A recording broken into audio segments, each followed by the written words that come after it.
ಭಗವದ್ಗೀತೆಯ 18ನೇ ಅಧ್ಯಾಯದಲ್ಲಿ ಕೃಷ್ಣ ಈ ತ್ರೈವಿಧ್ಯದ ಬಗ್ಗೆ, ಸಾತ್ವಿಕ, ರಾಜಸ, ತಾಮಸ, ಇವು ಬೇರೆ ಬೇರೆ ವಸ್ತುಗಳಲ್ಲಿ ಯಾವ ರೀತಿ ಇದೆ ಅದನ್ನು ವಿವರಿಸಿಕೊಂಡು ಬಂದಿದ್ದಾನೆ. ಹಿಂದೆಯೂ ಕೂಡ 17ನೇ ಅಧ್ಯಾಯದಲ್ಲಿ ಅದನ್ನು ವಿವರಿಸಿದ್ದಾನೆ. ಯಜ್ಞ 3 ವಿಧವಾಗಿ ಯಾವ ರೀತಿ ಇದೆ, ದಾನ 3 ವಿಧವಾಗಿ ಯಾವ ರೀತಿ ಇದೆ, ತಪಸ್ಸು 3 ವಿಧವಾಗಿ ಯಾವ ರೀತಿ ಇದೆ. ಆ ತಪಸ್ಸಿನಲ್ಲೂ ಕೂಡ ಕಾಯಿಕವಾದ ತಪಸ್ಸು, ವಾಚಿಕವಾದ ತಪಸ್ಸು, ಮಾನಸಿಕವಾದ ತಪಸ್ಸು, ಅದು 3 ವಿಧವಾಗಿ ರಾಜಸ, ತಾತ್ವಿಕ, ತಾಮಸವಾಗಿ ಯಾವ ರೀತಿ ಇದೆ. ಹಾಗೆ ಆಹಾರ 3 ವಿಧವಾಗಿ ಆಗಿದೆ, ಬುದ್ಧಿ 3 ವಿಧವಾಗಿ ಆಗಿದೆ.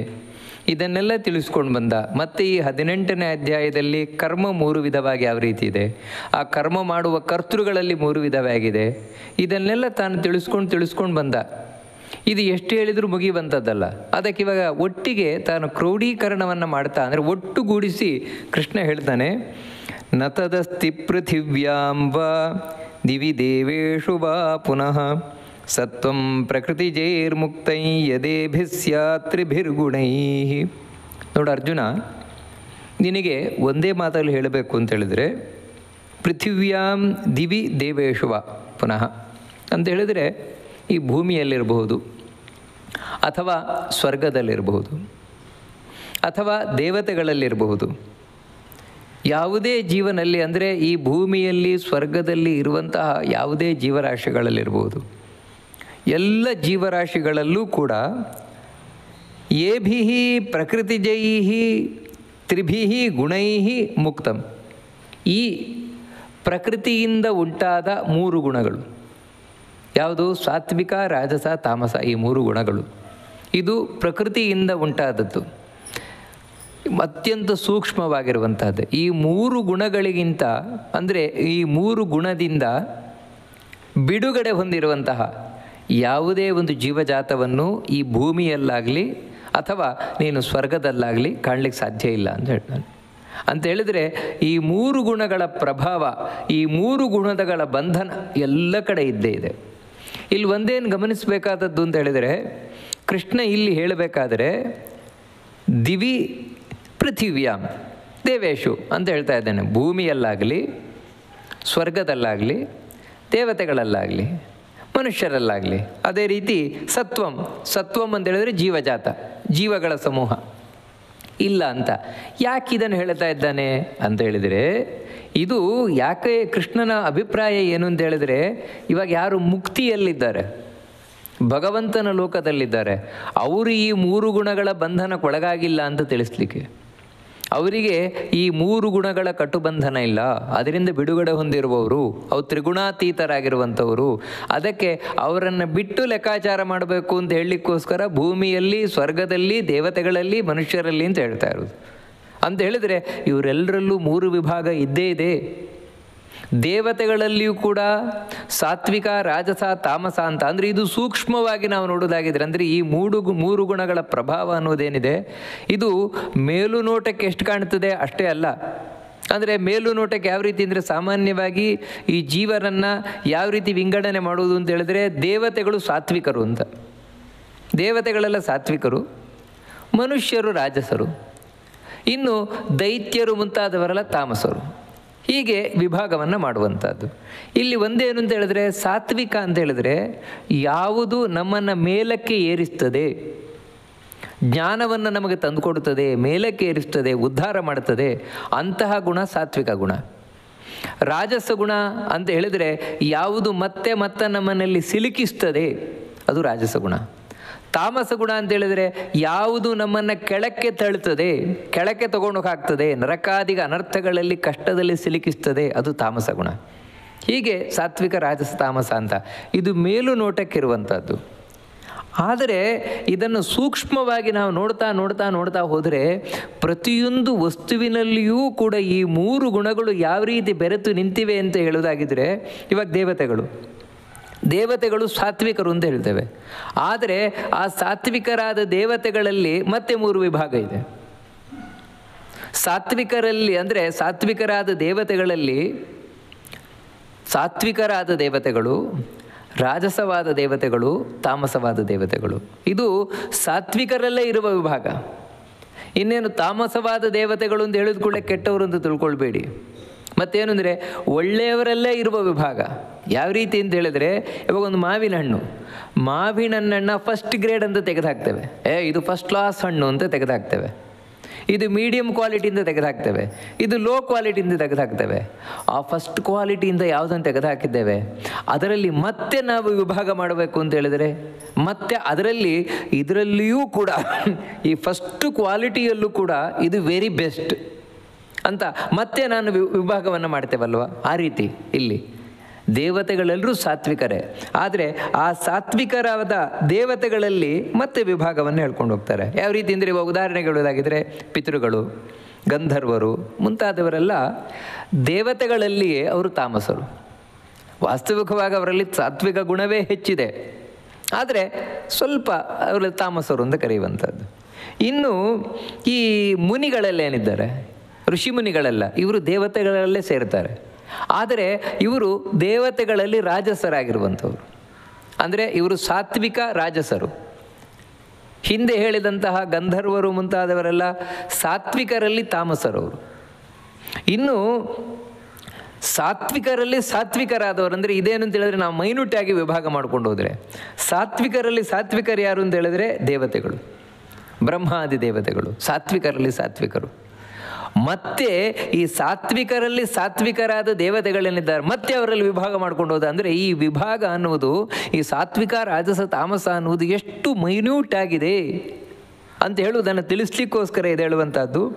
ಮತ್ತು ಅವರಲ್ಲಿ ನೋಡಿದರೆ ಸಾತ್ವಿಕರಾದ ದೇವತೆಗಳಲ್ಲಿ ಸಾತ್ವಿಕರಾದವರು ಯಾರಿದ್ದಾರೆ, ನಾವು ಹಿಂದೆ ನೋಡಿದಾಗೆ ಅವರಲ್ಲಿ ತಾಮಸರಾದ ದೇವತೆಗಳು ಯಾರು ಅಂತ ಹೇಳಿದರೆ ಬೃಹಸ್ಪತಿ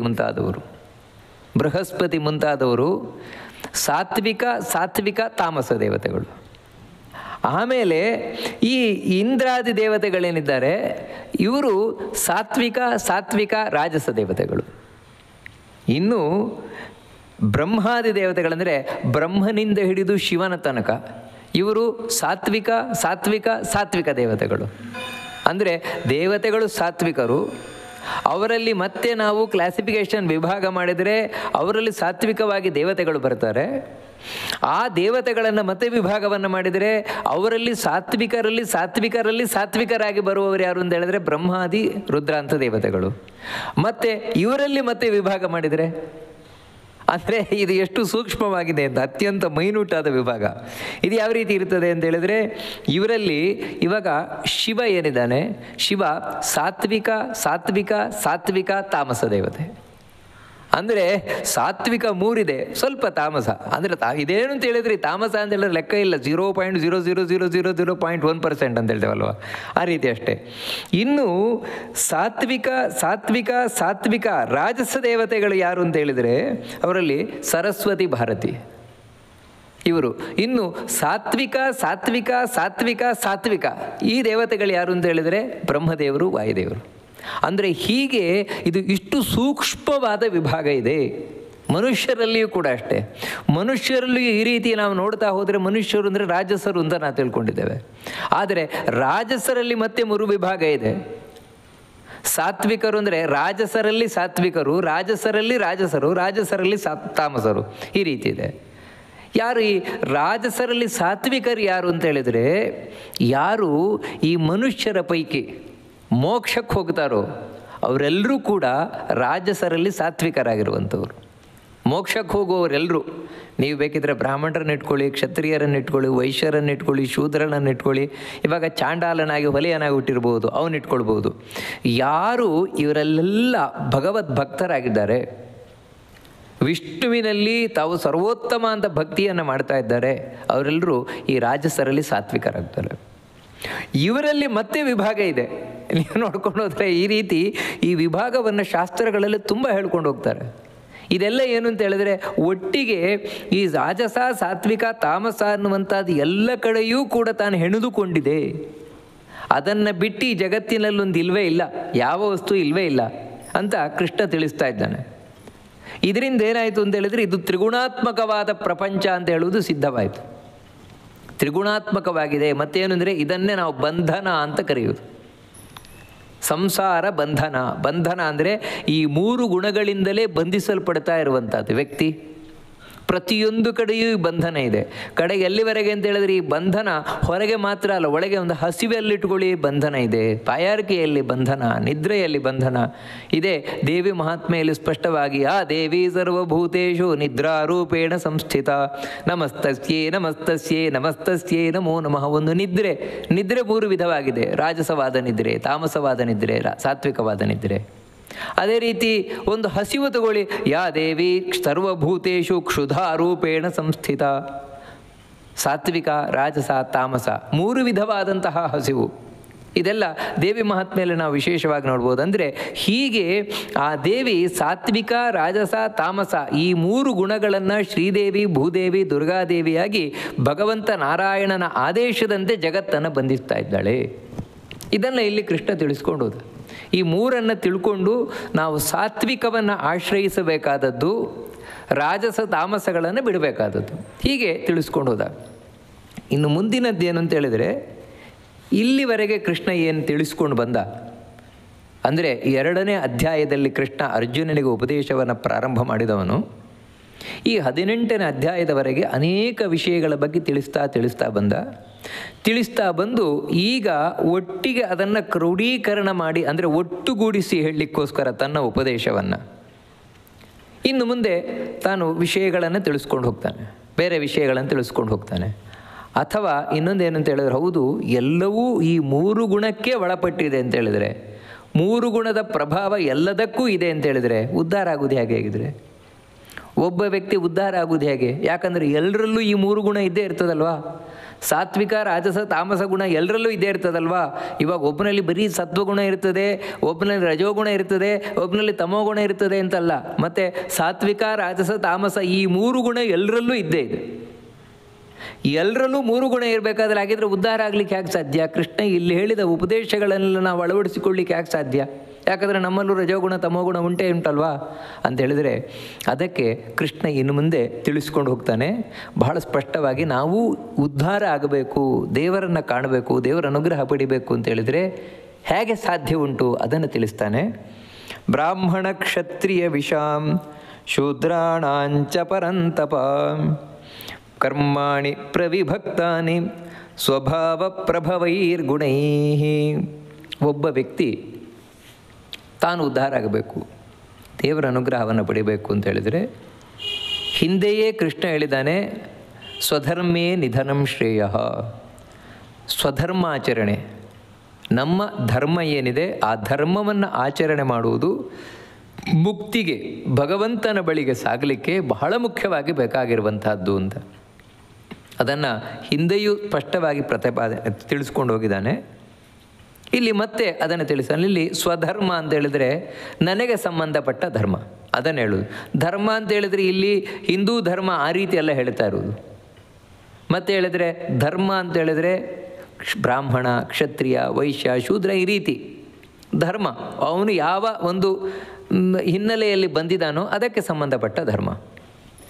ಅದು ಬ್ರಾಹ್ಮಣ, ಕ್ಷತ್ರಿಯ, ವಿಷಾಂ, ಶೂದ್ರಾಣ. ಬ್ರಾಹ್ಮಣರು, ಕ್ಷತ್ರಿಯರು, ವೈಶ್ಯರು ಹಾಗೂ ಶೂದ್ರರು ಇವರ ಈ ಸ್ವಧರ್ಮಕ್ಕೆ, ಸ್ವಧರ್ಮಾಚರಣೆ ಏನಿದೆ ಅದು ಬೇರೆ ಬೇರೆಯಾಗಿದೆ ಅಂತ ಹೇಳ್ತಾನೆ. ಕರ್ಮಾಣಿ ಪ್ರವಿಭಕ್ತಾನಿ. ಸ್ವಧರ್ಮಾಚರಣೆ, ಅದಕ್ಕೆ ಸಂಬಂಧಪಟ್ಟ ಕರ್ಮಗಳು ಬೇರೆ ಬೇರೆ ಆಗಿದೆ.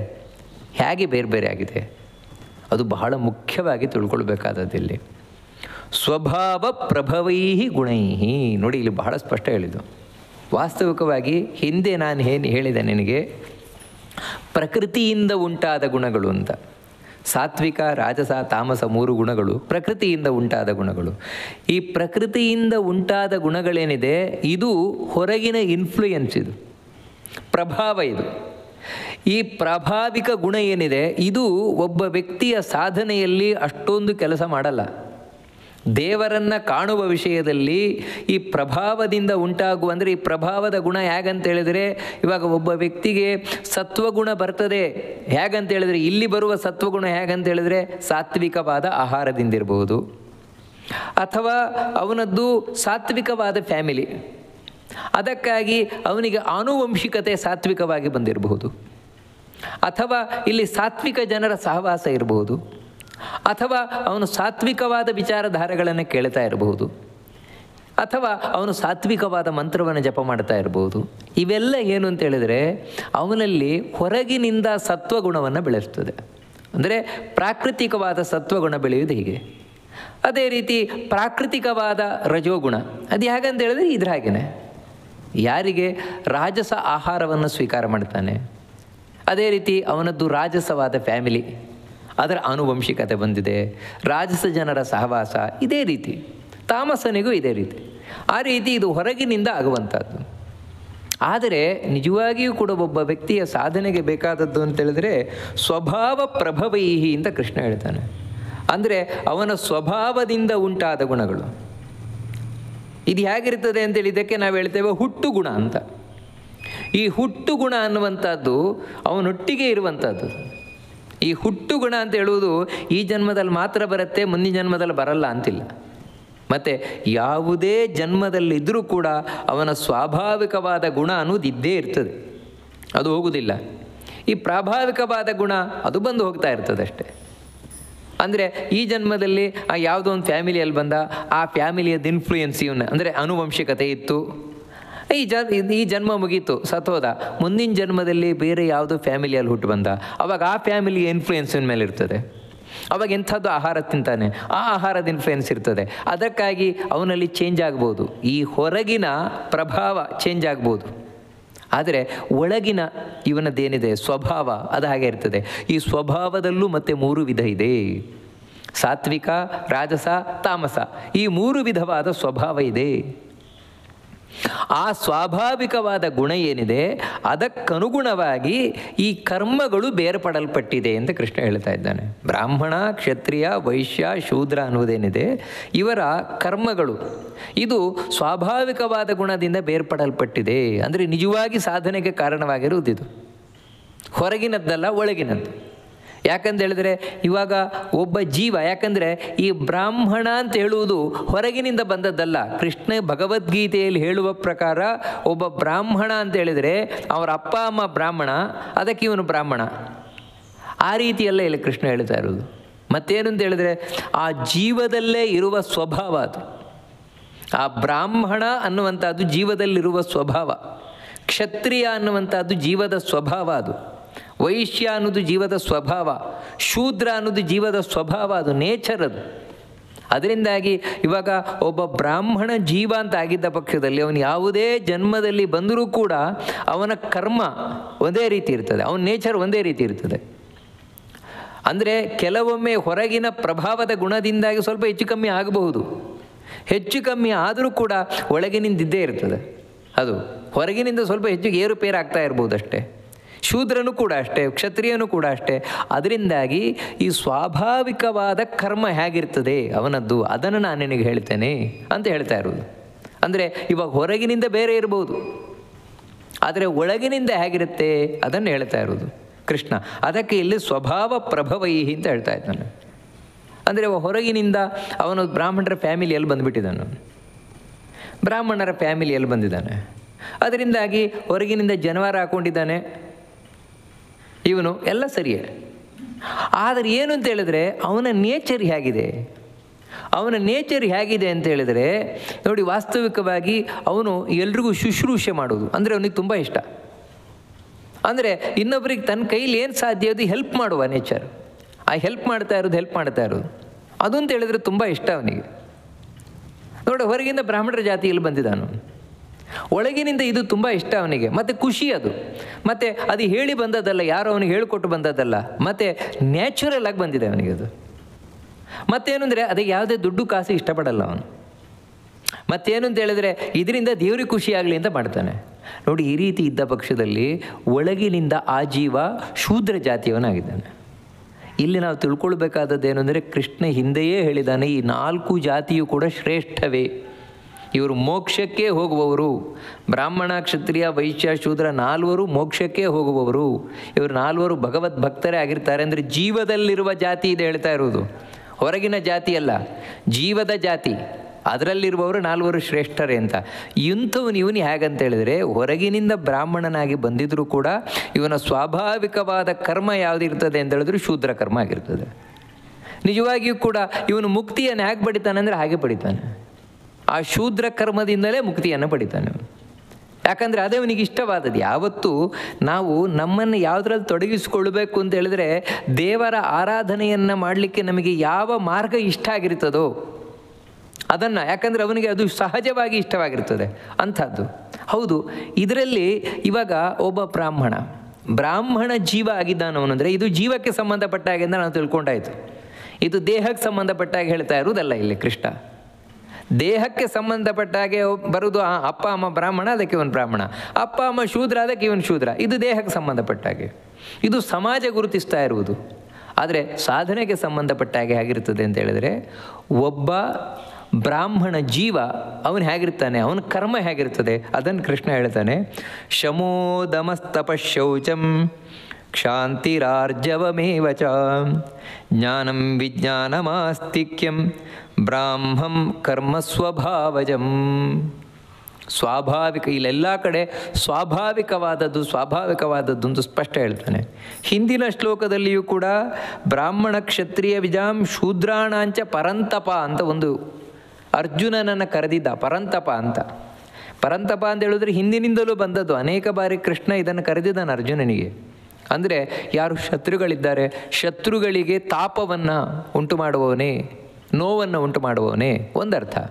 ಇನ್ನೊಂದು ಅರ್ಥ ಏನು ಅಂತ ಹೇಳಿದರೆ, ಪರ ಅಂತ ಹೇಳಿದ್ರೆ ಭಗವಂತನನ್ನು ಕುರಿತಾಗಿ ತಪಸ್ಸು ಮಾಡುವವನೇ ಪರಂತಪ. ಭಗವಂತನ ಸರ್ವೋತ್ತಮನಾದ ದೇವರನ್ನು ಕುರಿತು ತಪಸ್ಸು ಮಾಡುವವನೇ ಅರ್ಜುನನೇ. ಅಂದರೆ ಆ ತಪಸ್ಸು ಹೇಗಿರಬೇಕು ಅಂತ ಹೇಳಿದ್ರೆ, ಅವನ ವರ್ಣಾಶ್ರಮಕ್ಕೆ ಉಚಿತವಾಗಿದ್ರೇ ಅದು ತಪಸ್ಸು, ಇಲ್ದಿದ್ರಿಲ್ಲ. ಇವಾಗ ಅರ್ಜುನ ಕ್ಷತ್ರಿಯನಾಗಿ ಬಂದಿದ್ದಾನೆಂದರೆ ಕ್ಷತ್ರಿಯೋಚಿತವಾದ ಕರ್ಮದಿಂದಲೇ ಅವನಿಗೆ ತಪಸ್ಸು, ಅದೇ ಅವನ ತಪಸ್ಸು, ಹೊರತು ಬೇರೆ ರೀತಿಯಲ್ಲ. ಅದಕ್ಕಾಗಿ ನೀನು ಆ ರೀತಿ ಮಾಡುವವನು ಅಂತ ನೆನಪಿಸ್ಲಿಕ್ಕೋಸ್ಕರ ಹೇಳ್ತಾ ಇರೋದು. ಆದರೆ ಹೇಳುವಾಗ ಒಬ್ಬ ಬ್ರಾಹ್ಮಣ ಇದ್ದಾನೆ, ಅವನು ಹೇಗಿರ್ತಾನೆ, ಅವನ ಕರ್ಮ ಹೇಗಿರ್ತದೆ ಅಂತ ಹೇಳಿದರೆ ಶಮ ಅಂತೇಳಿದರೆ ಭಗವಂತನಲ್ಲಿ ನಿಷ್ಠೆ. ಅವನಿಗೆ ಭಗವಂತನಲ್ಲಿ ನಿಷ್ಠೆ ಅಂತ ಹೇಳಿದ್ರೆ ನಂಬಿಕೆ, ಅಪಾರವಾದ ನಂಬಿಕೆ ಇರುತ್ತದೆ ದೇವರಲ್ಲಿ.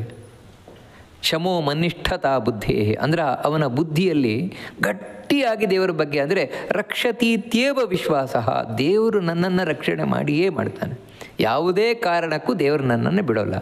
ಇಂತಹ ಒಂದು ಗಾಢವಾದ ನಂಬಿಕೆ ಅವನ ಬುದ್ಧಿಯಲ್ಲಿ ಕೂತಿರ್ತದೆ. ಅಂದರೆ ಇದು ನಿಶ್ಚಲವಾಗಿ, ಇದರಲ್ಲಿ ಚಂಚಲ ಬರುವುದೇ ಇಲ್ಲ, ಈ ವಿಷಯದಲ್ಲಿ ಅವನಿಗೆ ಯಾವತ್ತೂ ಡೌಟ್ ಬರುವುದೇ ಇಲ್ಲ. ಇದು ಬ್ರಾಹ್ಮಣ ಸ್ವಭಾವ. ಇದು ಅಂದರೆ ಸ್ವಾಭಾವಿಕವಾದ ಬ್ರಾಹ್ಮಣನಲ್ಲಿ ಕಾಣುವಂಥದ್ದು ಒಂದಿದು ನೋಡಿ. ಈ ಕಾರಣದಿಂದಲೇ ಅವನು ಜೀವನದಲ್ಲಿ ದೇವನನ್ನೇ ನಂಬಿಕೊಂಡು ಬದುಕುವವನೇ ಹೊರತು ದುಡ್ಡನ್ನಾಗಲಿ ಆಸ್ತಿಯನ್ನಾಗಲಿ ಇದು ಯಾವುದನ್ನು ನಂಬಿಕೊಂಡು ಬದುಕೋಲ್ಲ ಅವನು. ಅದರಿಂದಾಗಿಯೇ ಒಬ್ಬ ಬ್ರಾಹ್ಮಣ ಅಂದರೆ ನಿಜವಾಗ್ಲೂ ಜೀವದಲ್ಲಿ ಬ್ರಾಹ್ಮಣನಾಗಿದ್ದ ಅವನು ಅಂತೇಳಿದರೆ, ಅವನು ಈ ಹೊರಗಿನ ಯಾವುದೇ ದುಡ್ಡು ಆಸ್ತಿ ಪಾಸ್ತಿ ಇವುಗಳಿಗೋಸ್ಕರ ಲಾಲಸೆ ಅಂತೇಳಿದರೆ ಆಸೆ ಪಡುವವನಲ್ಲ. ಮತ್ತೇನು ಅಂದರೆ ದೇವರು ಕೊಟ್ಟರೆ ಸಿಗತ್ತೆ, ಇಲ್ಲದಿದ್ರೆ ಇಲ್ಲ, ಆ ರೀತಿ ಕುಚೇಲನಾಗಿರುವಂಥ ನೋಡಿ. ಇದು ಬ್ರಾಹ್ಮಣನಲ್ಲಿ ಕಾಣುವಂತಹ ಸ್ವಭಾವ. ಎರಡನೇದೇನು ಅಂತೇಳಿದರೆ ಶಮ ಅಂದರೆ ಶಮೋ ದಮಃ ಎರಡನೆಯದು. ದಮ ಅಂದರೆ ಇಂದ್ರಿಯ ನಿಗ್ರಹ. ಇದು ಇನ್ನೊಂದು ಆ ಬ್ರಾಹ್ಮಣ ಜೀವನಲ್ಲಿ ಇರುವಂತಹ ನಾವು ಕಾಣುವಂಥದ್ದು ಗುಣ. ಏನು ಅಂತ ಹೇಳಿದ್ರೆ ಇಂದ್ರಿಯ ನಿಗ್ರಹ, ಇಂದ್ರಿಯಗಳ ಬಗ್ಗೆ ಹತೋಟಿ. ನಾಲಿಗೆ ಏನು ತಿನ್ನಬೇಕು ಅದು ಮಾತ್ರ ತಿಂತಾನೆ, ತಿನ್ನಬಾರದನ್ನು ತಿನ್ನುವುದೇ ಇಲ್ಲ. ಅಂದರೆ ಯಾವುದು ದೇವರಿಂದ ದೂರ ಮಾಡುತ್ತದೆ, ಯಾವುದು ಸಾಧನೆಗೆ ಉಪಯೋಗ ಇಲ್ಲ, ಯಾವುದು ಮನಸ್ಸು ಬುದ್ಧಿಗಳನ್ನು ಕೆಡಿಸ್ತದೆ ಅಂಥ ಆಹಾರವನ್ನು ನೀವು ಎಷ್ಟೇ ಒತ್ತಾಯ ಮಾಡಿಕೊಟ್ರೂ ಸ್ವೀಕಾರ ಮಾಡೋಲ್ಲ. ಬೇಕಿದ್ರೆ ಲಕ್ಷ ರೂಪಾಯಿ ಕೊಡ್ತೇನೆ ಅಂತ ಆಸೆ ತೋರಿಸಿರೂ ತಿನ್ನಲ್ಲ ಅವನು. ಅಷ್ಟು ಮಾತ್ರ ಅಲ್ಲ, ಕಣ್ಣಿನಿಂದ ಕಿವಿಯಿಂದ ಮೂಗಿನಿಂದ ಎಲ್ಲದಿಂದಲೂ ಅಷ್ಟೇ. ಯಾವುದು ಮಾಡಬೇಕೋ ಅದನ್ನೇ ಮಾಡ್ತಾನೆ, ಯಾವುದು ನೋಡಬೇಕೋ ಅದನ್ನೇ ನೋಡ್ತಾನೆ, ಯಾವುದನ್ನು ಕೇಳಬೇಕೋ ಅದನ್ನೇ ಕೇಳ್ತಾನೆ, ಹೊರತು ಬೇರೆ ಇದನ್ನು ಮಾಡಲಿಕ್ಕೆ ಹೋಗೋದೇ ಇಲ್ಲ. ಅಂದರೆ ಅಷ್ಟು ಸೆಲ್ಫ್ ಕಂಟ್ರೋಲ್. ಇದು ಬ್ರಾಹ್ಮಣ ಸ್ವಭಾವದಲ್ಲಿ ನಾವು ಇನ್ನೊಂದು ಕಾಣೋದು ಏನಂದರೆ ಸೆಲ್ಫ್ ಕಂಟ್ರೋಲ್. ತನ್ನ ಮನಸ್ಸಿನ ಮೇಲೆ ಹತೋಟಿ, ಇಂದ್ರಿಯಗಳ ಮೇಲೆ ಹತೋಟಿ. ಅದರಿಂದಾಗಿ ಆ ನಾಲಿಗೆಯಿಂದ ಅವನು ಯದ್ವಾತದ್ವಾ ಯಾವತ್ತೂ ಮಾತಾಡೋಲ್ಲ. ಒಬ್ಬ ಬ್ರಾಹ್ಮಣ ಜೀವ ತನ್ನ ನಾಲಿಗೆಯಿಂದ ಎದ್ವಾ ತದ್ವಾ ಮಾತಾಡೋಲ್ಲ, ಯಾಕಂದರೆ ನಾಲಿಗೆ ಮೇಲೆ ಅಷ್ಟು ಕಂಟ್ರೋಲ್ ಅವನಿಗೆ. ಮತ್ತೇನಂತ ಹೇಳಿದರೆ ಇದೇ ಇವನ ತಪಸ್ಸು. ಏನಂತ ಹೇಳಿದ್ರೆ ಬ್ರಹ್ಮಚರ್ಯದಿಂದ ಇರ್ತಾನೆ, ಯಾಕಂದರೆ ಯಾವತ್ತೂ ಕೂಡ ಅವನು ಜಾರಿ ಬೀಳೋಲ್ಲ, ಯಾಕಂದರೆ ಅಷ್ಟು ಇಂದ್ರಿಯಗಳ ಮೇಲೆ ಹಿಡಿತ ಅವನಿಗೆ. ಅಂದರೆ ಇದು ಸಹಜವಾಗಿರುವುದು, ಇದು ಹೇಳಿಕೊಟ್ಟು ಬಂದದ್ದಲ್ಲ, ಇದು ಭಗವದ್ಗೀತೆ ಕೇಳಿ ಬಂದದ್ದಲ್ಲ ಅವನಿಗೆ. ಮತ್ತೇನೆಂದರೆ ಹುಟ್ಟಿದಾಗಲಿಂದಲೂ ಇರ್ತದೆ ಅದು. ಆ ರೀತಿ ಅವನಲ್ಲಿ ಕಾಣುವ ಇನ್ನೊಂದು ಸ್ವಭಾವ. ಇನ್ನೊಂದೇನು ಅಂತ ಹೇಳಿದರೆ ತಪಸ್ಸು. ತಪಸ್ಸು ಅಂತ ಹೇಳಿದರೆ ಕಠಿಣವಾದ ವ್ರತಗಳನ್ನು ಮಾಡುವುದು. ಈ ಕಠಿಣವಾದ ವ್ರತಗಳನ್ನು ಮಾಡ್ತಾನೆ ಇರ್ತಾನೆ. ಏಕಾದಶಿ, ಚಾತುರ್ಮಾಸ್ಯ ಮುಂತಾದಂತಹ ವ್ರತಗಳು. ಮತ್ತೇನೆಂದರೆ ಬೆಳಗಿನ ಜಾವ ಬೇಗ ಎದ್ದು ಸ್ನಾನವನ್ನು ಮಾಡುವುದು, ಜಪವನ್ನು ಮಾಡುವುದು ಮುಂತಾದವುಗಳ ಇದು ಅವನಿಗೆ ಸಹಜ. ಇದೆಲ್ಲ ನಾವು ತಿಳ್ಕೊಳ್ಬೇಕಾದದ್ದು ಏನಂದರೆ ಇದೆಲ್ಲ ಸಹಜವಾಗಿರುವುದು, ಹೊರತು ಹೇಳಿಕೊಟ್ಟು ಬಂದದ್ದಲ್ಲ, ಮತ್ತೆ ಕಲಿತು ಬಂದದ್ದಲ್ಲ. ಅದಕ್ಕಾಗಿ ಅವನಿಗೆ ಸಹಜವಾಗಿ ಬಂದದ್ರಿಂದ ಅವನಿಗೆ ಇದ್ಯಾವುದು ಬೇಜಾರಿಲ್ಲ. ಮತ್ತು ಮಾಡುವುದು ಕಷ್ಟ ಅಲ್ಲ ನೋಡಿ, ಅದು ಅವನಿಗೆ ಸಹಜವಾಗಿ ಇದು ಇರುವುದರಿಂದಾಗಿ ಒಳಗಿನಿಂದ. ಇವಾಗ ಒಂದು ಏಕಾದಶಿ ಉಪವಾಸ ಮಾಡುವುದು ಅಂದರೆ ಅವನಿಗೆ ಕಷ್ಟವೇ ಅಲ್ಲ. ಕಾರಣ ಏನಂದರೆ ಅವನೊಳಗೆ ಸಹಜವಾಗಿದೆ, ಅದು ಅವನ ಸ್ವಭಾವವೇ ಅಂಥದ್ದು. ಇವಾಗ ಬೆಳಗಿನ ಜಾವ ಎದ್ದು ತಣ್ಣೀರಲ್ಲಿ ಸ್ನಾನ ಮಾಡೋದು ಅಂದರೆ ಅವನಿಗೆ ಕಷ್ಟವೇ ಇಲ್ಲ, ಕಷ್ಟ ಅಂತ ತಿಳ್ಕೊಳ್ಳೋದೇ ಇಲ್ಲ. ಕಾರಣ ಏನು ಅಂತ ಹೇಳಿದರೆ ಅದು ಅವನ ಸ್ವಭಾವ. ಯಾವ ರೀತಿ ಕಪ್ಪೆಗೆ ನೀರಿನಲ್ಲಿ ಮುಳುಗಲಿಕ್ಕೆ ಕಷ್ಟ ಇಲ್ಲ, ಯಾಕಂದರೆ ಅದರ ಸ್ವಭಾವ, ಅದು ನೀರಲ್ಲೇ ಇರೋದು ಅದರ ಸ್ವಭಾವ. ಹಾಗೆಯೇ ಇವನಿಗೆ ಅದು ಸ್ವಭಾವ, ಆ ತಪಸ್ಸು ಮಾಡುವಂಥದ್ದು. ಮತ್ತೇನೆಂದರೆ ಯಾವಾಗಲೂ ದೇವರ ಚಿಂತನೆ, ಇದು ಒಂದು ತಪಸ್ಸು. ಆ ರೀತಿ ಇದು ಸ್ವಾಭಾವಿಕವಾಗಿರುವುದು ಅವನಿಗೆ. ಅಂದರೆ ನ್ಯಾಚುರಲ್ ಆಗಿ ಬರ್ತಾ ಇರ್ತದೆ ದೇವರ ಚಿಂತನೆ ಅವನಿಗೆ, ಅವನು ಒತ್ತಾಯಪೂರ್ವಕವಾಗಿ ಮಾಡುವಂಥದ್ದಲ್ಲ. ಇದು ಇನ್ನೊಂದು ಬ್ರಾಹ್ಮಣ ಸ್ವಭಾವದಲ್ಲಿ ನಾವು ಕಾಣುವಂಥದ್ದು. ಮತ್ತು ಶೌಚಂ, ಶುಚಿತ್ವ, ಕ್ಲೀನ್ನೆಸ್. ಈ ಕ್ಲೀನ್ನೆಸ್ ಅನ್ನುವಂಥದ್ದು ಬ್ರಾಹ್ಮಣನಲ್ಲಿ ಕಾಣುವ, ಬ್ರಾಹ್ಮಣ ಜೀವನಲ್ಲಿ ನಾವು ಕಾಣುವಂತಹ ಇನ್ನೊಂದು ಸ್ವಭಾವ. ಅಂದರೆ ಎಲ್ಲೇ ಹೋಗಲಿ ಅವನು ಕ್ಲೀನಾಗಿರ್ತಾನೆ, ಅವನು ಶುದ್ಧಿ. ಇದನ್ನೇ ನಾವು ಮಡಿ ಅಂತ ಕರೆಯೋದು. ಮಡಿ ಅಂತ ಹೇಳಿದ್ರೆ ಕ್ಲೀನ್ನೆಸ್. ಆದರೆ ಎಂತಹ ಕ್ಲೀನ್ನೆಸ್ ಅಂತ ಹೇಳಿದ್ರೆ ನಾವು ಆಧುನಿಕತೆಯಲ್ಲಿ ಯಾವ ರೀತಿ ನೋಡ್ತೇವೆ ಇಂತಹ ಕ್ಲೀನ್ನೆಸ್ ಅಲ್ಲ. ಯಾಕಂದರೆ ನಮಗೆ ಶುಚಿ ಅಂತ ಹೇಳಿದ ಕೂಡಲೇ ಈ ಆಧುನಿಕವಾದ ಶುಚಿ ನಮಗೆ ನೆನಪಾಗಿಬಿಡ್ತದೆ. ಏನೋ ಫೆನೈಲ್ ಹಾಕುವುದು ಅಥವಾ ಇನ್ನೊಂದು ಇದೆಲ್ಲ ನಮ್ಮ ಶುಚಿಯಿಂದ ನಾವು ತಿಳ್ಕೊಳ್ತೇವೆ. ಇದಲ್ಲ ಶಾಸ್ತ್ರೀಯವಾದ ಶುಚಿತ್ವ. ಯಾವುದು ಧ್ಯಾನಕ್ಕೆ ಉಪಯುಕ್ತವಾಗಿದೆಯೋ, ಯಾವುದು ಮನಸ್ಸಿನ ಏಕಾಗ್ರತೆಗೆ ಉಪಯುಕ್ತವಾಗಿದೆಯೋ ಅಂತಹ ಶುಚಿತ್ವವನ್ನು ಹೇಳೋದು. ಆದರೆ ಈ ಆಧುನಿಕವಾದ ಶುಚಿತ್ವ ನಮ್ಮ ಮನಸ್ಸಿನ ಶುದ್ಧಿಯ ಬಗ್ಗೆ ಆಗಲಿ, ಧ್ಯಾನದ ಶುದ್ಧಿಯ ಬಗ್ಗೆ ಆಗಲಿ ಯೋಚನೆ ಕೊಡೋಲ್ಲ. ಮತ್ತೇನು ಅಂತ ಹೇಳಿದ್ರೆ ಬರೀ ದೇಹವನ್ನು ನಾವು ಆರೋಗ್ಯವಾಗಿಟ್ಕೊಳ್ಳಿಕ್ಕೆ ಮಾತ್ರ ಅದು ನೋಡ್ತದಷ್ಟೇ, ಅದಕ್ಕಿಂತ ಹೆಚ್ಚಿನದ್ದು ಗೊತ್ತಿಲ್ಲ ಈ ಆಧುನಿಕವಾದ ಶುದ್ಧಿಗೆ. ಅದೆಲ್ಲ ಹೇಳೋದು ಶಾಸ್ತ್ರೀಯವಾದ ಶುದ್ಧಿ, ಒಳಗೆ ಹೊರಗೆ ಶುದ್ಧಿಯಾಗಿರುವುದು. ಇದು ಯಾವಾಗಲೂ ಇರ್ತಾನೆ ಅವನು. ಮತ್ತು ಇನ್ನೊಂದೇನು ಅಂತ ಹೇಳಿದರೆ ಈ ಶುಚಿತ್ವ ಅನ್ನುವಂಥದ್ದು ಅವನಿಗೆ ನ್ಯಾಚುರಲ್ ಆಗಿ ಬಂದಿರೋದು. ಸಣ್ಣಲ್ಲಿಂದಲೂ ಅಷ್ಟೇ, ಸಣ್ಣಲ್ಲಿಂದಲೂ ಅವನು ಶುಚಿಯೇ. ಯಾಕಂತ ಹೇಳಿದರೆ ಅದು ಸ್ವಭಾವ, ಅವನದು ಬ್ರಾಹ್ಮಣ ಸ್ವಭಾವ ಅದು. ಮತ್ತು ಇನ್ಯಾವುದು ಅಂತ ಹೇಳಿದರೆ ಕ್ಷಾಂತಿ. ಕ್ಷಾಂತಿ ಅಂತ ಹೇಳಿದರೆ ಕೋಪವನ್ನು ಸಹಿಸಿಕೊಳ್ಳುವ ಗುಣ. ನೋಡಿ, ಇದು ಬ್ರಾಹ್ಮಣನಲ್ಲಿ ನಾವು ಕಾಣುವಂಥದ್ದು. ಕೋಪವನ್ನು ಸಹಿಸಿಕೊಳ್ಳುವ ಗುಣ, ಸಹನೆ, ಎಲ್ಲಿ ಆಗಲಿ ದುಡುಕದೇ ಇರುವಂಥದ್ದು, ತಾನು ಕೂಡಲೇ ಏನೋ ನಿರ್ಧಾರ ಮಾಡುವಂಥದ್ದು ಆ ರೀತಿ ಇಲ್ಲವೇ ಇಲ್ಲ. ಮತ್ತೇನು ಅಂದರೆ ಎಲ್ಲವನ್ನು ಸಮಾಧಾನದಿಂದ ಯೋಚನೆ ಮಾಡ್ತಾನೆ, ಸಮಾಧಾನದಿಂದ ಯೋಚನೆಯನ್ನು ಮಾಡಿ ನಿರ್ಧಾರ ಮಾಡ್ತಾನೆ. ಯಾವುದೇ ಮಾತನ್ನು ಆಡಬೇಕಾದರೂ ಕೂಡ ಯೋಚನೆ ಮಾಡಿ ಮಾತಾಡ್ತಾನೆ. ಈ ರೀತಿ ಇರುವಂಥವನು ಬ್ರಾಹ್ಮಣ. ಅಂದರೆ ಇದು ಅವನಿಗೆ ನ್ಯಾಚುರಲ್ ಆಗಿರುವಂಥದ್ದು. ಮತ್ತಿನ್ನೊಂದೇನು ಅಂತ ಹೇಳಿದ್ರೆ ಆರ್ಜವಮೇವಚ. ಆರ್ಜವ ಅಂದರೆ ಒಳಗೂ ಹೊರಗೂ ಒಂದೇ, ಒಳಗೆ ಹೊರಗೆ ಬೇರೆ ಇಲ್ಲ. ಅಂದರೆ ಬಾಯಲ್ಲೊಂದು ಹೇಳೋದು, ಮನಸ್ಸಲ್ಲೊಂದು ಇರೋದು, ಇದು ಇಲ್ಲವೇ ಇಲ್ಲ. ಇದು ಬ್ರಾಹ್ಮಣ ಸ್ವಭಾವ ಅಲ್ವೇ ಇಲ್ಲ. ಬ್ರಾಹ್ಮಣ ಸ್ವಭಾವ ಏನು ಅಂತ ಹೇಳಿದ್ರೆ ಮನಸ್ಸಲ್ಲಿ ಏನಿದೆಯೋ ಅದು ಬಾಯಲ್ಲಿ ಹೇಳಿಬಿಡ್ತಾನೆ, ಬಾಯಲ್ಲಿ ಏನು ಹೇಳ್ತಾನೆ ಅದೇ ಮನಸ್ಸಲ್ಲಿರ್ತದೆ. ಅದಕ್ಕೋಸ್ಕರ ಕೆಲವೊಮ್ಮೆ ಅವನು ನಿಷ್ಠುರವಾಗಿ ಹೇಳಿದ ಅಂತ ಹೇಳೋದು ಕೂಡ ಅವನ ಮನಸ್ಸಿನಲ್ಲಿದ್ದದ್ದು ಹೇಳಿಬಿಟ್ಟ ಅವನಷ್ಟು. ಹೊರತು ಕೆಲವರೇನು ಅಂತ ಹೇಳಿದ್ರೆ ಮನಸ್ಸಿನಲ್ಲಿ ಬಾಯಲ್ಲಿ ಬೆಣ್ಣೆ ಬಗಲಲ್ಲಿ ದೊಣ್ಣೆ ಅಂತ ಹೇಳಿದಾಗೆ ಒಳಗೊಂದು ಹೊರಗೊಂದು ಆ ರೀತಿ ಇಲ್ಲವೇ ಇರುವುದಿಲ್ಲ. ಅಂದರೆ ಬ್ರಾಹ್ಮಣ ಸ್ವಭಾವ ಅಂದ್ರೇ ಹಾಗೆ ನೇರವಾದ ನಡೆ ನುಡಿ ಅವನದ್ದು ಅದೇ ಇರ್ತದೆ. ಮನಸ್ಸು ಸ್ವಚ್ಛವಾಗಿರ್ತದೆ. ಹಾಗಂತ ಮನಸ್ಸಿನಲ್ಲಿ ಬಂದದೆಲ್ಲ ಮಾತಾಡುವುದಿಲ್ಲ ಅವನು. ಮನಸ್ಸಿನಲ್ಲಿ ಬಂದದ್ರೂ ಕೂಡ ಯೋಚನೆಯನ್ನು ಮಾಡಿ ಮಾತಾಡ್ತಾನೆ. ಏನು ಮಾತಾಡ್ತಾನೋ ಅದು ಮನಸ್ಸಿನಿಂದ ಬಂದದ್ದಾಗಿರ್ತದೆ. ಮನಸ್ಸಿನಲ್ಲದೆ ಇದ್ದದ್ದು ಮಾತಾಡಲಿಕ್ಕೆ ಹೋಗೋದಿಲ್ಲ. ಅದಕ್ಕೆ ಈ ಅಂತಹ ಆರ್ಜವ, ಮಾತು, ಮನಸ್ಸು ಹಾಗೂ ಅವನ ನಡೆ ಒಂದೇ ಆಗಿರುವಂಥದ್ದು. ಜ್ಞಾನಂ ವಿಜ್ಞಾನಂ, ಮತ್ತೇನು ಅಂತ ಹೇಳಿದ್ರೆ ತಿಳುವಳಿಕೆ. ಸಾಮಾನ್ಯವಾಗಿ ಅವನು ಎಲ್ಲ ವಸ್ತುಗಳ ತಿಳುವಳಿಕೆ ಉಳ್ಳವನಾಗಿರ್ತಾನೆ, ಅದಕ್ಕೆ ಅವನು ಬುದ್ಧಿವಂತ. ಬ್ರಾಹ್ಮಣ ಬುದ್ಧಿವಂತ. ಕಾರಣ ಏನು ಅಂದರೆ ಅವನು ತಿಳುವಳಿಕೆ ಉಳ್ಳವನಾಗಿರ್ತಾನೆ. ಎಲ್ಲ ಕಡೆ ತಿಳುಕೊಳ್ಳುವಂತಹ ಸ್ವಭಾವ ಅವನದ್ದು. ತಿಳಿಬೇಕು ತಿಳಿಬೇಕು ತಿಳಿಬೇಕು ಅಂತ. ಬರೀ ಮೇಲ್ನೋಟದ ಜ್ಞಾನ ಮಾತ್ರ ಅಲ್ಲ, ಮೇಲುನೋಟದ ಜ್ಞಾನ ಅದನ್ನು ಜ್ಞಾನ ಅಂತ ಕರಿತೇವೆ.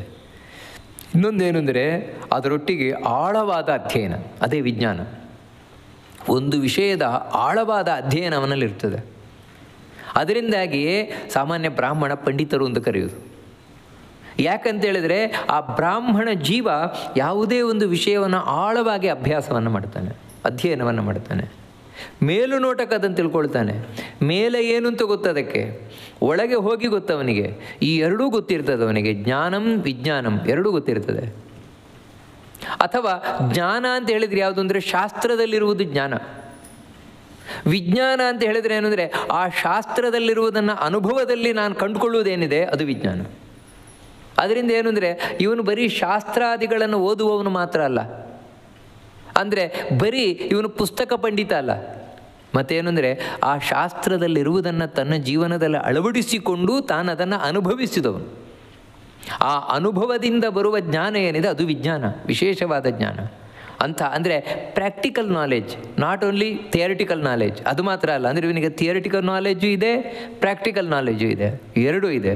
ಅದೇ ಜ್ಞಾನ ವಿಜ್ಞಾನ, ಇದೆರಡೂ ಹೊಂದಿರುವ ಇದು ಬ್ರಾಹ್ಮಣನ ಸ್ವಭಾವ. ಇದು ಅಂದರೆ ಇದೇನು ಅಂದರೆ ಸ್ವಾಭಾವಿಕ ಅವನಿಗೆ ಸಣ್ಣಲ್ಲಿಂದ. ಅದಕ್ಕೇನು ಅಂದರೆ ಸಣ್ಣಲ್ಲಿಂದಲೂ ಒಬ್ಬ ಬ್ರಾಹ್ಮಣ ಜೀವನಿಗೆ ತಿಳ್ಕೊಳ್ಳೋದು ಅಂದರೆ ತುಂಬ ಇಷ್ಟ, ಅಧ್ಯಯನ ಮಾಡೋದು ಅಂದರೆ ತುಂಬ ಇಷ್ಟ. ಓದಲಿಕ್ಕೆ ಬೇಜಾರು ಮಾಡ್ಕೊಳ್ಳೋದೇ ಇಲ್ಲ, ಓದಲಿಕ್ಕೆ ಸೋಮಾರ್ತನ ಮಾಡೋದೇ ಇಲ್ಲ, ತಿಳ್ಕೊಳ್ಳಿಕ್ಕೆ ಸೋಮಾರ್ತನ ಮಾಡೋದೇ ಇಲ್ಲ. ಅವನು ಎಲ್ಲಾದರೂ ಒಂದು ಹೊಸ ವಿಷಯ ತಿಳುಗ್ತಾ ಇದೆಯಾ ತಾನು ಅದನ್ನು ತಿಳ್ಕೊಳ್ತಾನೆ, ತನ್ನಲ್ಲಿ ಅಳವಡಿಸ್ಕೊಳ್ತಾನೆ. ಇದು ಅವನಲ್ಲಿ ನಾವು ಕಾಣುವಂಥದ್ದು. ಮತ್ತು ಆಸ್ತಿಕ್ಯಂ, ಎಲ್ಲದರಿಂದ ಮುಖ್ಯವಾಗಿ ಅಂತ ಹೇಳಿದರೆ ಅವನಿಗೆ ಧರ್ಮದಲ್ಲಿ ನಂಬಿಕೆ ಇದೆ. ಧರ್ಮ ಇದೆ, ಅಧರ್ಮ ಇದೆ, ಪಾಪ ಇದೆ, ಪುಣ್ಯ ಇದೆ, ದೇವರಿದ್ದಾನೆ. ನೋಡಿ, ಇಂಥ ಒಂದು ನಂಬಿಕೆ, ಈ ನಂಬಿಕೆ ಅವನೊಳಗೆ ಇದ್ದೇ ಇದೆ ಯಾವತ್ತೂ ಕೂಡ. ದೇವರಲ್ಲಿ ಅಪರಂಪಾರವಾದ ನಿಷ್ಠೆ, ಅಂದರೆ ದೇವರ ರಕ್ಷಣೆ ಮಾಡೇ ಮಾಡ್ತಾನೆ ಅನ್ನುವ ನಿಷ್ಠೆ. ಅದರೊಟ್ಟಿಗೆ ಈ ಧರ್ಮ ಅಧರ್ಮ ಪಾಪ ಪುಣ್ಯ ಇವುಗಳೆಲ್ಲ ಇವೆ, ಇದಿರುವುದು ಸತ್ಯ. ಯಾಕಂದರೆ ಎಷ್ಟೋ ಮಂದಿ ಇವತ್ತು ದೇವರನ್ನು ನಂಬುವವರು ಕೂಡ ಇದಕ್ಕೆಲ್ಲ ಒತ್ತು ಕೊಡ್ಲಿಕ್ಕೆ ಹೋಗಲ್ಲ. ನಾವು ನೋಡ್ತೇವೆ ಇವಾಗ ದೇವರನ್ನು ನಂಬ್ತಾರೆ ಎಲ್ಲ ಹೌದು, ಆದರೆ ನೋಡ್ರಿ ನಿಮ್ಗೆ ಯಾರು ಸತ್ತಿದ್ದಾರೆ, ನಿಮ್ಗೆ ಹತ್ತಿನ ಮೈಲಿಗೆ ಅದೆಲ್ಲ ಏನಿಲ್ಲ, ನಮಗೆ ನಮ್ಮ ಮೈಲಿಗೆ ಎಲ್ಲ ಏನಿಲ್ಲ, ಅದೆಲ್ಲ ಸುಳ್ಳು. ನೋಡಿ, ಈ ರೀತಿ ಹೇಳುವಂಥವ್ರು ಅಂದರೆ ಧರ್ಮಶಾಸ್ತ್ರಗಳಲ್ಲಿ ಏನು ಹೇಳಿದ್ದಾರೆ ಅದನ್ನು ಒಪ್ಪದ ಮಂದಿ, ಆದರೂ ಒಂದು ರೀತಿ ದೇವರಲ್ಲಿ ಭಕ್ತಿ ಮಾಡುವ ಮಂದಿ. ಇದು ಹಾಗಲ್ಲ. ಅವನು ಧರ್ಮಶಾಸ್ತ್ರದಲ್ಲಿ ಋಷಿಮುನಿಗಳು ಏನು ಹೇಳಿದ್ದಾರೆ ಅದನ್ನು ನಂಬುತ್ತಾನೆ. ಹೌದು, ಅದು ಸತ್ಯ, ಅದು ಹೇಳಿರೋದು ಸತ್ಯ. ಇದು ಇಂತಹ ಒಂದು ನಂಬಿಕೆ ಅವನಲ್ಲಿ ಸ್ವಾಭಾವಿಕವಾಗಿರುವಂಥದ್ದು. ಇದೇನು ಅಂತ ಹೇಳಿದರೆ ಇದು ಬ್ರಾಹ್ಮಂ ಕರ್ಮ ಸ್ವಭಾವಜಂ, ಒಬ್ಬ ಸ್ವಾಭಾವಿಕವಾದ ಬ್ರಾಹ್ಮಣನಲ್ಲಿ ಇರುವಂಥ ಕರ್ಮಗಳು ಅಂತ ಇಲ್ಲಿ ಹೇಳ್ತಾನೆ. ನೋಡಿ, ವಾಸ್ತವಿಕವಾಗಿ ಇಲ್ಲಿ ಗಮನಿಸಬೇಕಾದದ್ದು ಏನಂದರೆ ಇಲ್ಲಿ ಯಾವುದು ಕರ್ಮ ಹೇಳಿಲ್ವಲ್ಲ. ಕರ್ಮ ಅಂದರೆ ಮಾಡುವುದು, ಏನೋ ಕೆಲಸ ಮಾಡುವುದು. ಇಲ್ಲಿ ಕೃಷ್ಣ ಇಲ್ಲಿ ಹೇಳ್ತಾ ಇರೋದು ಸ್ವಭಾವ, ಅವನ ಗುಣ ಹೇಳ್ತಾ ಇರುವುದೇ ಹೊರತು ಅವನ ಕರ್ಮ ಹೇಳ್ತಾ ಇರುವುದಲ್ಲ. ನೋಡಿ, ಇವಾಗ ಉದಾಹರಣೆಗೆ ವೈಶ್ಯರಿಗಾಗಬೇಕಾದ್ರೆ ಕೃಷಿ ಮಾಡುವುದು, ಗೋ ಸಾಗಾಣಿಕೆ ಮಾಡುವುದು, ವ್ಯಾಪಾರ ಮಾಡುವುದು, ಇದೆಲ್ಲ ಕರ್ಮ ಅಂತ. ಹೌದಪ್ಪ, ಇದಾದರೂ ಕರ್ಮ ಒಪ್ಪಬಹುದು. ಇಲ್ಲಿ ಏನಿದೆ, ದೇವರಲ್ಲಿ ನಿಷ್ಠೆ, ನಂಬಿಕೆ ಇಡುವುದು, ಇಂದ್ರಿಯ ನಿಗ್ರಹ ಇರುವಂಥದ್ದು, ಶುಚಿಯಾಗಿರುವುದು, ತಪಸ್ಸು ಮಾಡುವುದು, ಸಹನೆ, ಒಳಗು ಹೊರಗು ಒಂದು, ಇದೇನ್ರಿ ಕರ್ಮ? ಇದೇನು ಕರ್ಮ ಅಲ್ವಲ್ಲ ಅಂತ ಸಾಮಾನ್ಯ ನಮಗೆ ಕಾಣಲಿಕ್ಕೆ ಸಾಧ್ಯತೆ ಉಂಟು. ಇಲ್ಲಿ ಯಾಕೆ ಕೃಷ್ಣ ಕರ್ಮ ಅಂತ ಇದನ್ನು ಹೇಳ್ತಾ ಇದ್ದಾನೆ ಅಂದರೆ, ಒಬ್ಬ ಬ್ರಾಹ್ಮಣ ಜೀವ ತಾನು ಏನೇ ಕೆಲಸ ಮಾಡಬೇಕಾದರೂ ಕೂಡ ಆ ಕರ್ಮದಲ್ಲಿ ಇವುಗಳು ಕಂಡೇ ಕಾಣ್ತವೆ ಅಂತ ಹೇಳ್ತಾರೆ. ಅವನ ಕರ್ಮ ಇದನ್ನು ಬಿಟ್ಟಿಲ್ಲ, ಇವುಗಳನ್ನು ಬಿಟ್ಟಿಲ್ಲ, ಅದಕ್ಕೆ ಇದ ಬ್ರಾಹ್ಮಣ ಕರ್ಮ ಅಂತ ಹೇಳ್ತಾರೆ. ಇದನ್ನು ಬಿಟ್ಟು ಅವನು ಕರ್ಮ ಮಾಡಲ್ಲ, ಇದನ್ನು ಬಿಟ್ಟು ಕರ್ಮ ಮಾಡಿದ ಅಂದರೆ ಅವನು ಬ್ರಾಹ್ಮಣ ಜೀವ ಅಲ್ಲ ಅಂತ ಅರ್ಥ. ಅದಕ್ಕಾಗಿಯೇ ಅವನ ಪ್ರತಿಯೊಂದು ಕರ್ಮದಲ್ಲೂ ಕೂಡ ಇದು ಹಾಸು ಹುಕ್ಕಾಗಿರ್ತದೆ. ಅಂದರೆ ದೇವರಲ್ಲಿ ನಂಬಿಕೆ ಇಟ್ಟೇ ಮಾಡೋದು, ಅವನು ಇಂದ್ರಿಯ ನಿಗ್ರಹ ಇಟ್ಟುಕೊಂಡೇ ಮಾಡೋದು, ಶುಚಿಯಾಗಿಯೇ ಮಾಡೋದು. ಯಾವುದೇ ಒಂದು ಕರ್ಮ ಇರ್ಬೋದು, ಶುಚಿಯಾಗಿಯೇ ಮಾಡೋದು ಅವನು. ಮತ್ತೇನು ಅಂತ ಹೇಳಿದರೆ ಅವನು ದೇವರ ಆಲೋಚನೆಯನ್ನು ಮಾಡ್ತಾನೇ ಮತ್ತೇನಂತ ಯಾವುದೇ ಕರ್ಮ ಮಾಡಬೇಕಾದ್ರೆ ಒಳಗೊಂದು ಹೊರಗೊಂದಿಲ್ಲ. ಮತ್ತೇನು ಅಂತ ಹೇಳಿದ್ರೆ ನೇರವಾದ ಕರ್ಮ ಅವನದು. ಈ ರೀತಿ ಇಲ್ಲಿ ಏನು ಹೇಳಿದ್ದಾನೆ, ಈ ಎಲ್ಲ ಗುಣಗಳನ್ನು ಅಳವಡಿಸಿಕೊಂಡು ಅವನು ಎಲ್ಲ ಪ್ರತಿಯೊಂದು ಕರ್ಮ ಮಾಡುವುದರಿಂದಾಗಿ ಇದು ಬ್ರಾಹ್ಮಣನ ಸ್ವಭಾವ ಅಂತ ಹೇಳ್ತಾ ಇದ್ದಾನೆ. ಅಂದರೆ ಸ್ವಾಭಾವಿಕವಾದ ಬ್ರಾಹ್ಮಣ ಹೇಗಿರ್ತಾನೆ ಅಂತ ಹೇಳ್ತಾ ಇರೋದು. ಹೀಗೆ ಸ್ವಾಭಾವಿಕವಾದ ಬ್ರಾಹ್ಮಣನ ಕರ್ಮವನ್ನು ತಿಳಿಸ್ತಾ ಇದೆ ಭಗವದ್ಗೀತೆ. ಮುಂದೆ ಹೀಗೆಯೇ ಕ್ಷತ್ರಿಯ, ವೈಶ್ಯ, ಶೂದ್ರ ಇವರ ಸ್ವಾಭಾವಿಕವಾದ ಕರ್ಮ ಹೇಗಿರುತ್ತೆ ಅಂತ ಕೃಷ್ಣ ತಿಳಿಸ್ಕೊಂಡು ಹೋಗ್ತಾನೆ. ಅದನ್ನು ಮುಂದೆ ನೋಡೋಣ ಅಂತ ಹೇಳ್ತಾ ಈ ಭಗವದ್ಗೀತೆಯ ಭಾಗವನ್ನು ಮಧ್ವಾಂತರ್ಗತ ಭಗವಂತನಿಗೆ ಅರ್ಪಣೆಯನ್ನು ಮಾಡೋಣ. ಶ್ರೀಕೃಷ್ಣ ಅರ್ಪಣಮಸ್ತು.